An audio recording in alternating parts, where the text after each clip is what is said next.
Once upon a time, I was a dancer. I tripped the light fantastic across Australia and also in Japan. These were wild, hedonistic days where I finally gave myself permission to be myself. Living in Japan was a dream of possibility, where I created my reality as I saw fit, because finally I was free from the preconceptions that followed me at home. When I came back, I settled here in Melbourne. Well, not really settled. I never intended to stay. I lusted over performing overseas again and sought tirelessly to do so. While I searched, I worked the nightclubs dancing, wearing roller skates and not much else as a host of the good times. And believe me, there were some good times. Finally, I was successful and I entered into a group of entertainers. We were going to go to China and be pop stars. I was coming home from the first or second rehearsal to this. I can't quite remember which one. And as I headed home and I crossed Nepean Highway, I got hit by a car.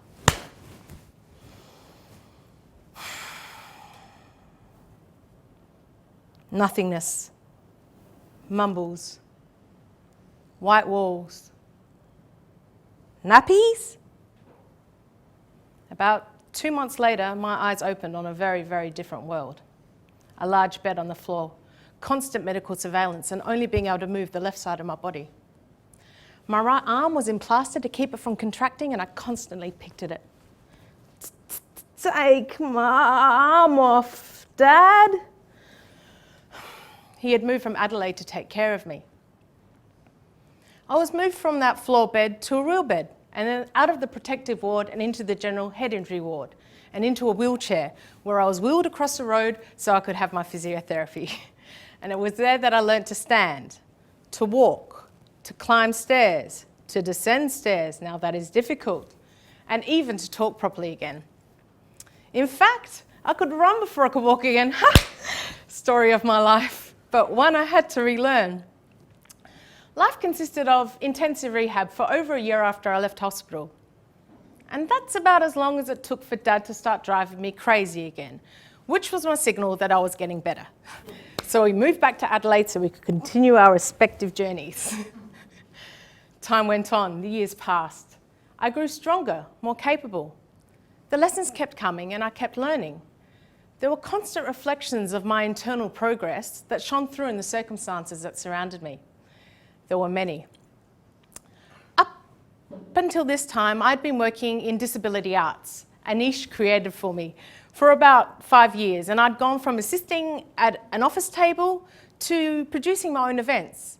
And I'd come up with an initiative for integrated classes of disabled and non-disabled children working together to learn circus skills. This was going to run at an international youth arts festival when I started to deteriorate. Not able to breathe at night time and my face swelling up until it looked like I had some sort of allergic reaction. I didn't know what was going on. And after 2 weeks of constant doctor's visits, I lay on my parents' couch, slipping in and out of sleep, or dropping in and out of consciousness, as I later realised. The next morning, I was rushed to hospital for a series of CAT scans. They thought I might have glandular fever. I had spider veins popping up on my external extremities. I even asked, can I get plastic surgery on these? Can you believe it? The next morning, my doctor walked into my hospital room, and the look of concern on his face is understandable when you realise this is a doctor that's been taking care of me since I was a young child. He sat on the end of my bed in dismay. And on the eve of my 10-year anniversary of the accident, I am diagnosed with Hodgkin's lymphoma, cancer. The tumour was huge. It stretched from here to here in my body, pressing in on my internal organs. I had a pocket around my heart. All the blood vessels to my head were being blocked off, and I was breathing through a 5mm hole in my trachea. No wonder my face was so swollen. An urgent 6 months of chemotherapy were planned with assured radiotherapy afterwards due to the size of the tumour. Straight away, my parents and I got onto it. I saw a naturopath. I drank a Chinese tea that's a standalone cancer treatment in China with the active ingredient, a mushroom called Ganoderma. And Each day, I would drink a freshly juiced vegetable juice with the intention of cleansing my liver, which was important because 2 times a month for 4 hours, I was infused with some of the most toxic chemicals given to man in the form of chemotherapy. I shaved my head before the hair fell out and I felt the weight of years lift. I lost weight. I lost strength. It got pretty dark, but this was easy in comparison to the 10 years of ABI. 6 months later, I sat in my oncologist's chair and I was told the tumour no longer grew. I didn't need the radiotherapy they thought was so assured. All my therapies were successful. The next year, I moved out into my own home, and to me, the world got darker. Isolated and disconnected from everything and everyone, I weathered the days until I knew something had to change. And so I did it. I made the decision. It was time to move back to Melbourne. Melbourne, as everything else, has been a journey.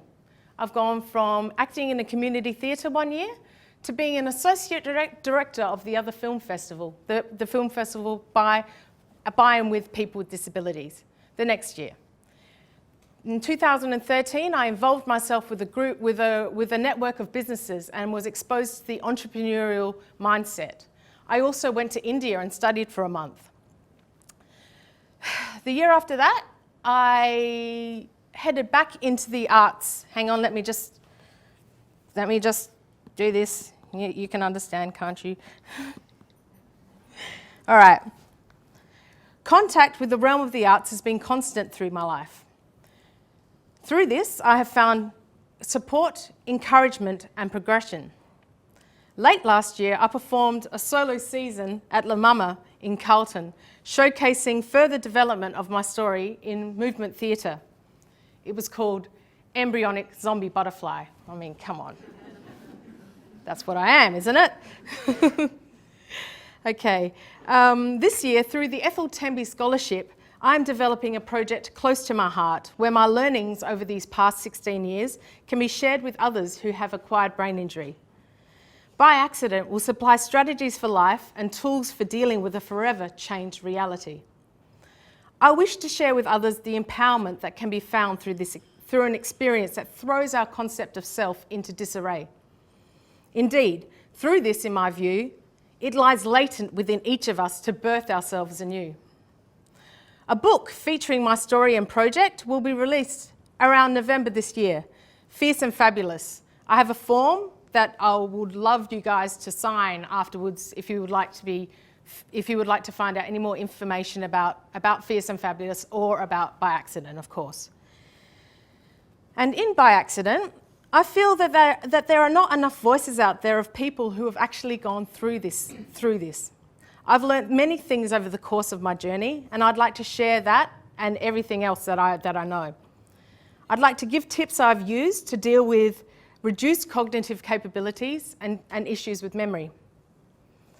I want to emphasise the importance of following your passion and finding companies that align with it and working with them in whatever capacity you are capable of.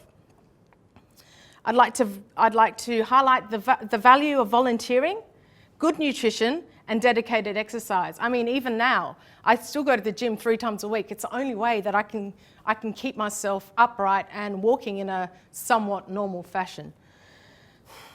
And lastly, but not least, I'd like to emphasize the opportunity that exists in sticking up your hand and saying yes. Whenever anything comes up, say yes and go for it. It's the only way that you head forward.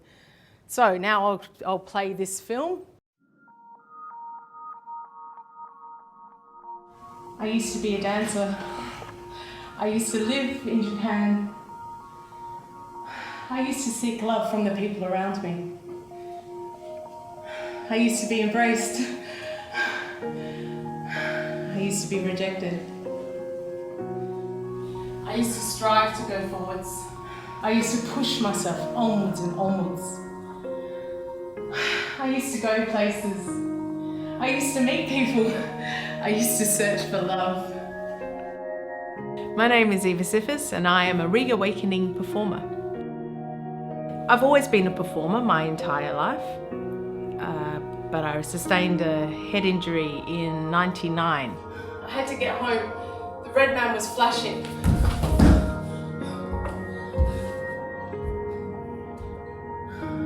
The car was slowing to a stop, so I rushed out onto the road.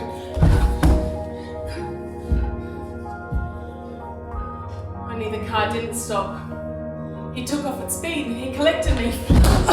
I was forced to step away from being a dancer because I wasn't physically able to be a dancer again. I had to learn to walk again, talk again, everything all over again.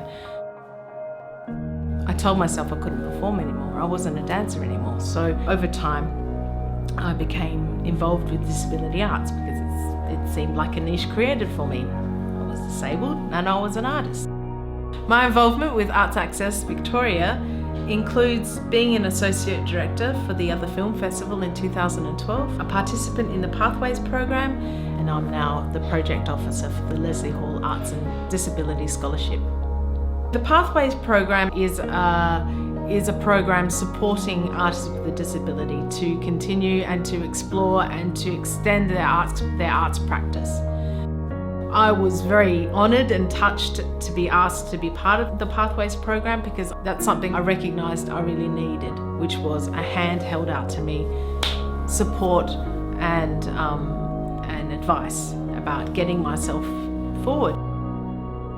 Fiona Cook is the manager for the Pathways program. When Fiona first said, "Hiva, how about a show? How about getting out there and telling your story on stage?"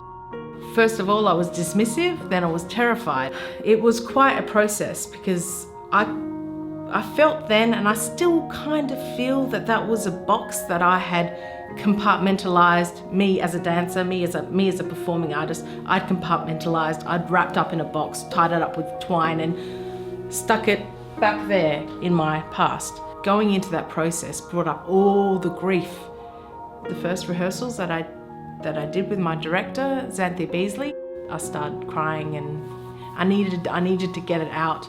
So it wasn't until probably the 5th or the 6th week that we worked that I was finally able to complete the 2 hours we spent together dry-eyed. She was quiet and she allowed me to express, and she allowed me to freak out if I needed to freak out. She allowed me to freak out, but she was still there quietly supporting me and quietly bringing me back on track and giving me exercises and creating the space for me to feel comfortable to endeavour to express myself physically.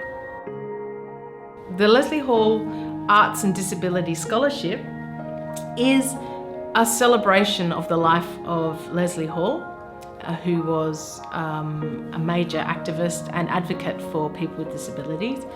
And the scholarship will recognise an artist with a disability who has the idea for a piece of art that has advocacy and activism at its core. It's important to me because of my own experience, and my experience is just a facet of everybody who has a disability. Coming to terms with the fact that I wasn't a dancer anymore, I couldn't move the way I could anymore. It was important for me to redefine who I was as a person post-injury, and in that definition of myself, I saw the possibility for me to make a difference. The Leslie Hall Scholarship, together with my involvement with the Pathways program, has enabled me to raise my head from the years of self-deprecation, from the years of believing that I wasn't good enough, from the years of believing I wasn't capable anymore. This has enabled me to gain confidence in myself once more.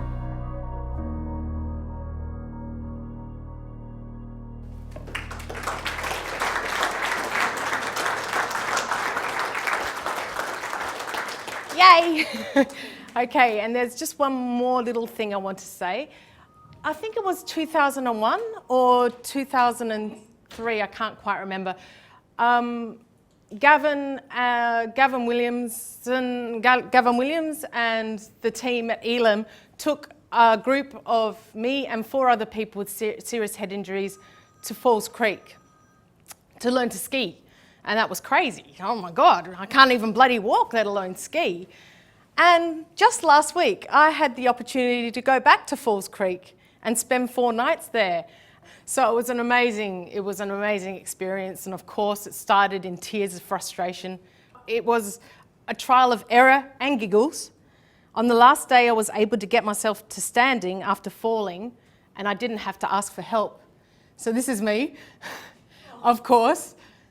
All right, I'm skiing, but then I stack it because I was trying to do that gnarly little, that thing. You're right, sure. But you can see I'm smiling, so it's a good thing, right? And over the 4 days, I went from, it was a progression through myself lifting my eyes from the tip of my skis because I was so paranoid about keeping them at the same level. And it was a progression through lifting my eyes at the skis, trusting and looking straight ahead and feeling myself on the skis. And I realized that I must trust and allow flow. And I realized that at the same time as it being a fantastic lesson for skiing, it's also perfect for life. You must trust and allow flow. There you go, there's a little bit of wisdom for you. And most importantly, throughout my whole journey, I've seen that we all fall. But isn't it great that we can be around to pick each other up, to stand tall again? Thank you very much.